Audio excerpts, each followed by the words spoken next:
Tricia and Hannah. Welcome to the Hi. podcast. Hello. How are you guys doing? Bit cold, bit January, but good. Yep, doing very well, thank you. I'm having a heat wave up here. It's brilliant. I mean, I'm next to a radiator, which probably doesn't help, but I'm the only southerner on this call, so I don't know, maybe I'm just a bit soft. No, Thumbs out up north. So thank you for joining us today for this brilliant episode. So we're kind of kicking off a kind of a little mini series to do with our National Student Money Week theme about survive and thrive and building that financial resilience. And obviously what will be absolutely amazing, certainly for this first episode, is obviously you guys, we'll get on to a lot of the research that you've done, certainly from the last academic year, and actually some interesting research that you've done for that's due to come out, actually, which is going to be nice to talk about. But before we get into that, Tricia, I'll start with you. Just introduce yourself, what your role is and what you do. Okay, so maybe I'll give you a little bit of context about my relationship with the sector before I speak specifically about the JS Group, because I've worked in higher education in the UK for 30 years. I am that old. I've seen all that change. And I think my own personal background is that I am that non-traditional learner, Irish immigrant family, first in family to go to university. My father died when I was 5, grew up in, I don't know, it wasn't poverty, but we weren't rich. So that whole issue about how university transforms people's lives and the opportunities that it created for me from a very non-traditional background, it's a lived experience. So I care passionately about it and all the work that I did in higher education. So I was a pro-vice chancellor at Birkbeck for 11 years, and Birkbeck, possibly the most non-traditional learner community anywhere, possibly in the world, but definitely in the UK.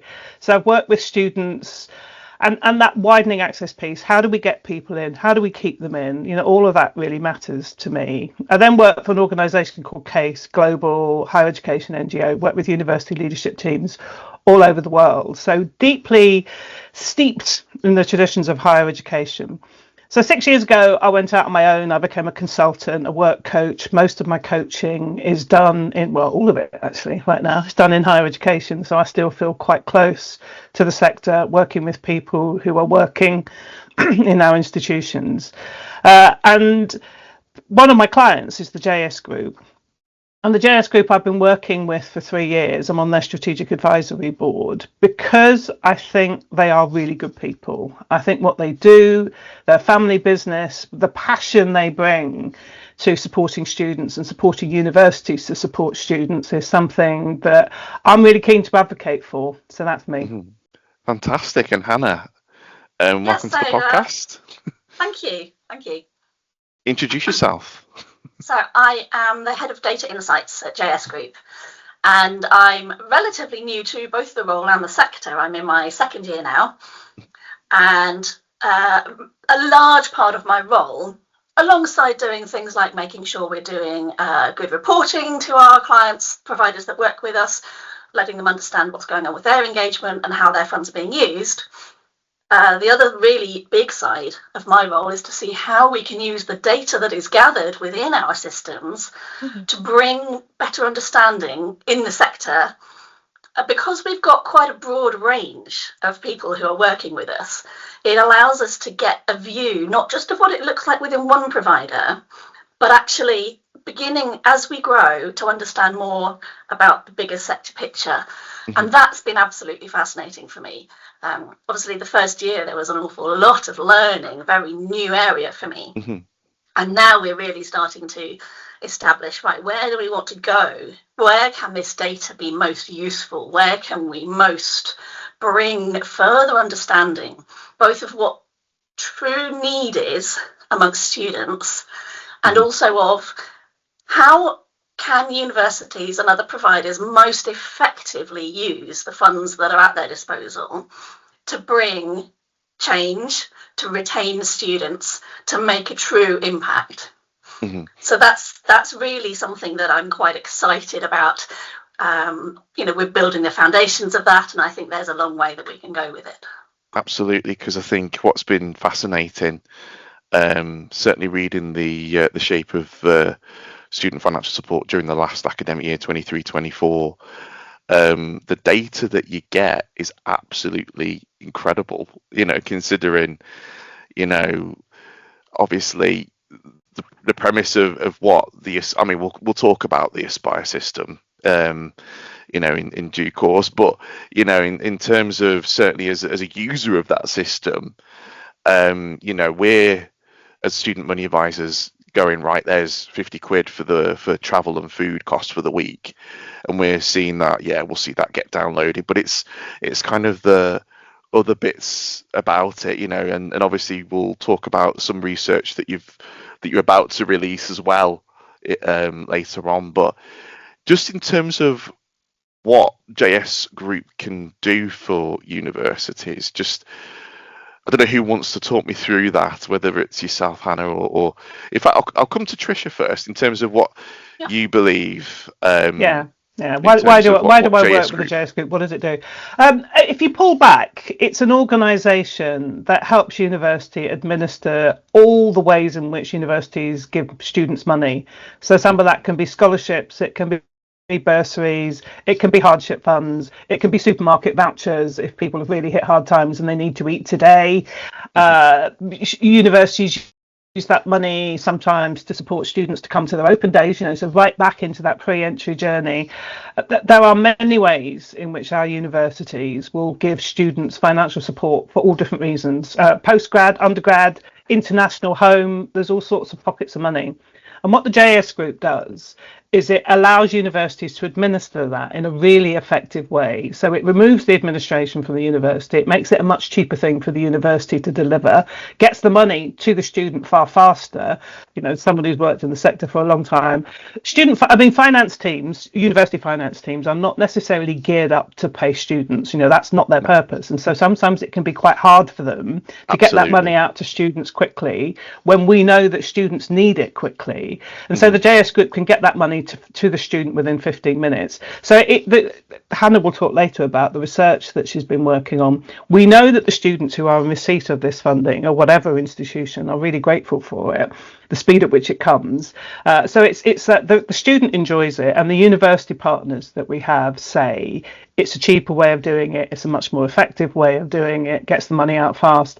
So I think it's that partnership and it's that relationship, because each of the projects is bespoke, each one is tailored to what that university needs, because universities are all different, and it's responsive, so I think that sense of it being a family firm comes out in the nature of the relationship, because the relationships are really strong, and once people get into the Aspire system they don't leave, and they tell their friends, that there's quite a strong advocacy because it works. Absolutely, it does, and I think that's certainly because obviously working for the University of Salford, one of our biggest partners, Salford. Yeah, absolutely. Probably in the best position to talk about it myself as well, because I think as a user of the system, it's invaluable. Just before Christmas, having a student present, just as you're about to close, and you're thinking, how am I going to get money to this student? And it was a no-brainer. It was just, right, there you go, there's 50 quid. Sort yourself out, and then we'll try and get you something further, after Christmas. But you've got something at least to get you through Christmas week, and then we'll pick things back up. That's very much one of the things that we hear from people once they start using us. We get feedback from the team saying things like, it takes so long to approve an award, but then it used to take 2 weeks or maybe even as longer than a month for the money, once it was approved, to actually reach the student's account. And the revolutionary change in being able to get that student the money at the time they need it has made things so much smoother, and has made the teams much more able to support the students at the time they need that support. We hear that absolutely, repeatedly, and it's one of the things that is really good to hear, that we are making that difference.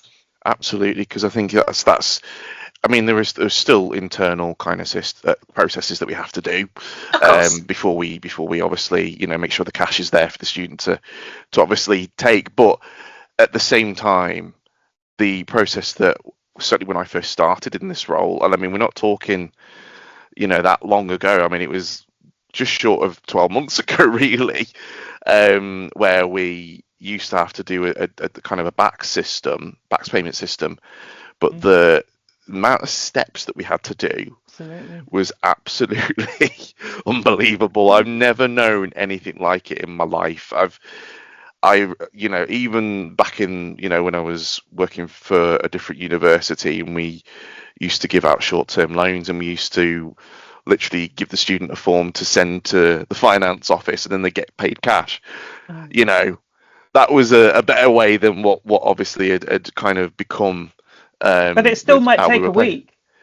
Well, this is the thing, and that's the problem. Is it might not be an immediate thing, even at that point. And the thing I reflect on, is that university finance teams right now are really hard pressed. If there's anything that we know about what's going on in universities, is that financially, they are really challenged. And so a university finance team right now is paying very close attention to all the ways in which it might save money, all the ways in which it might make money work harder. So having to compete in that space where they are so hard pushed, that to find something that they can give to somebody else and say, you do a better job, you do it cheaper, you do it faster, marvelous, good job, take it away, because we've got big things to think about. And actually, from the student end, one of the pieces of feedback that, in the report we might be talking about later, students talked about how it removes a lot of uncertainty, knowing that when you ask for the money's approved, the money is there. You're not having to worry about arranging for the money ahead of time in certain circumstances, or not worry that because you didn't realize your need, or something suddenly come up, a life event that you could not possibly have foreseen, that knowing that it can be processed really quickly and the money is there available to you, removes a whole layer of that uncertainty and worry, where everything that's going on around you is piling up around you. So it seems to be, we're hearing from students from that perspective as well.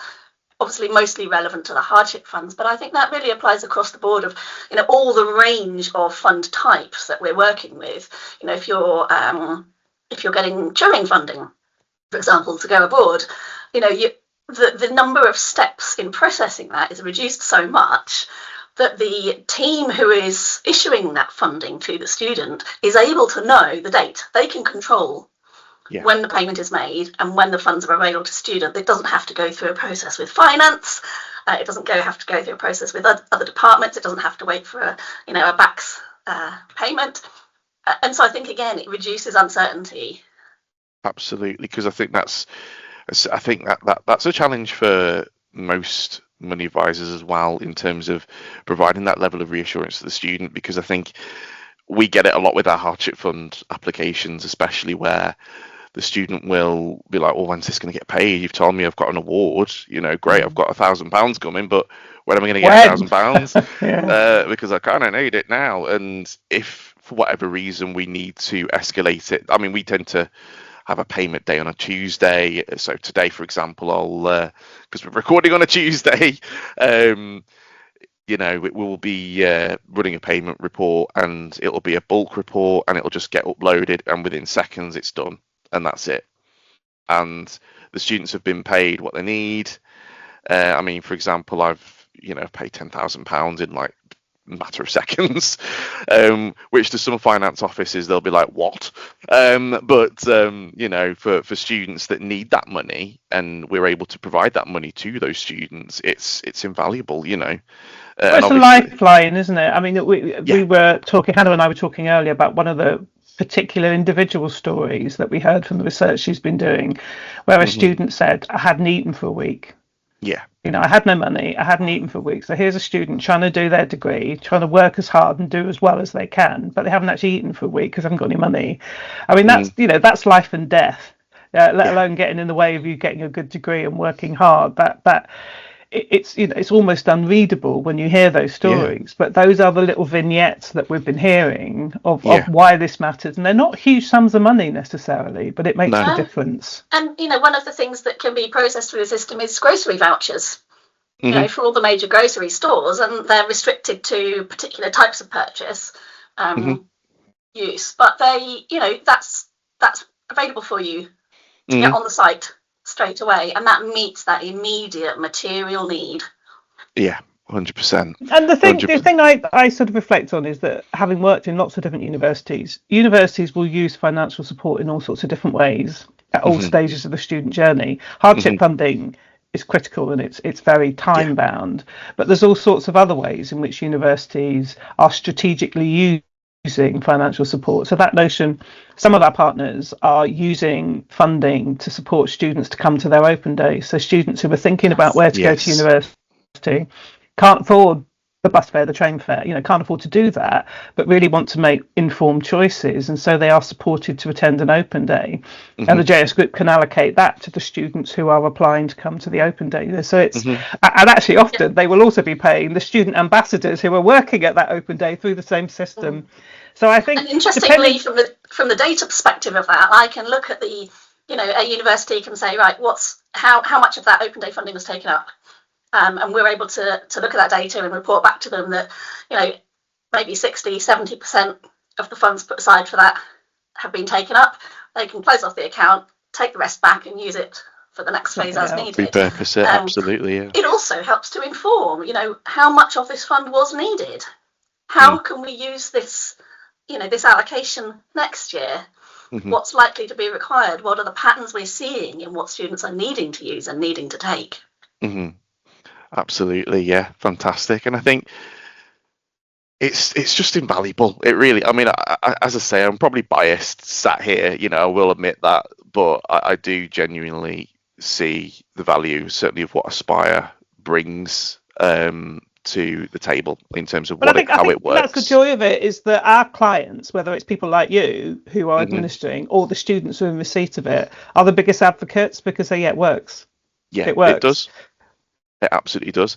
And with that in mind, let's look at this fantastic report. So I've got a copy of it here, as if by magic. Hello. This is Hannah's baby. This is brilliant. There you go. Let's quiz you on it. No, I'm kidding. Although you could get all the answers right.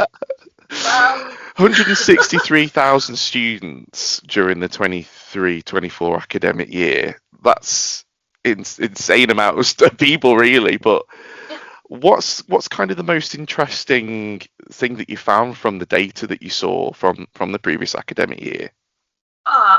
That's a challenge for me, isn't it? Most interesting. Top three. No. I suppose one of the things that I do find particularly interesting to see when we compared to the previous year's report, the ways funds were being used were very different. That we were increasingly wide-ranging. So the types of funding that people are putting through the system are broadening. Something else that really we thought about quite a lot when we were looking at the data was the engagement. So the patterns in engagement. How many of the students are accessing the funds that are available to them?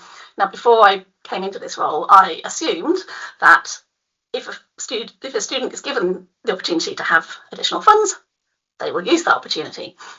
But that's not the case, which I found absolutely fascinating. And what we see is that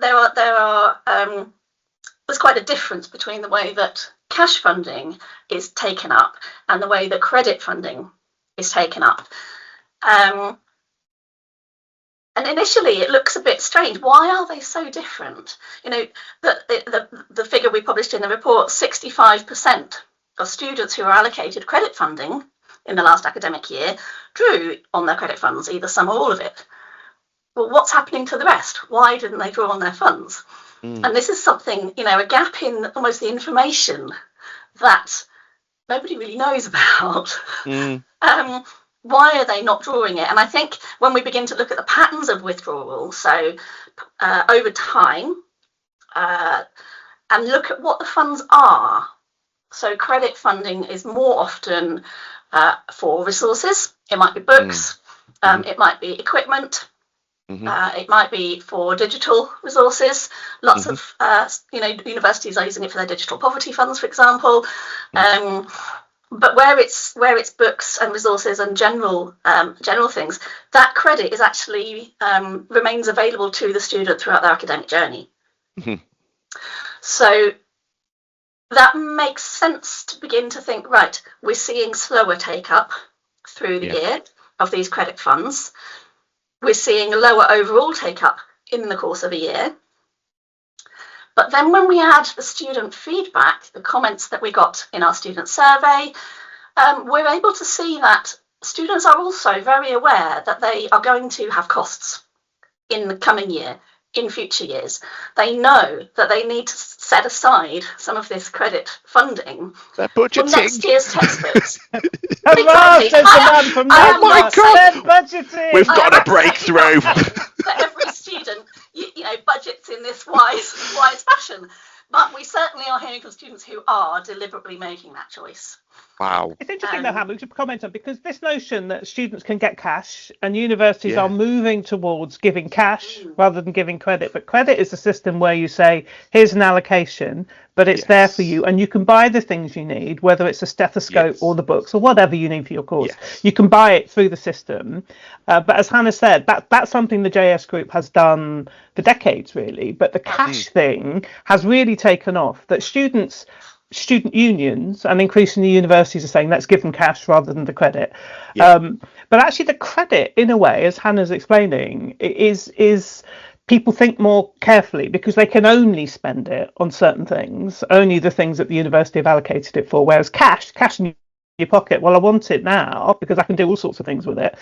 I may or may not budget as carefully with it. I may not hold on to it for next year, when next year I need this really, you know, significant book or this significant piece of resource for my course.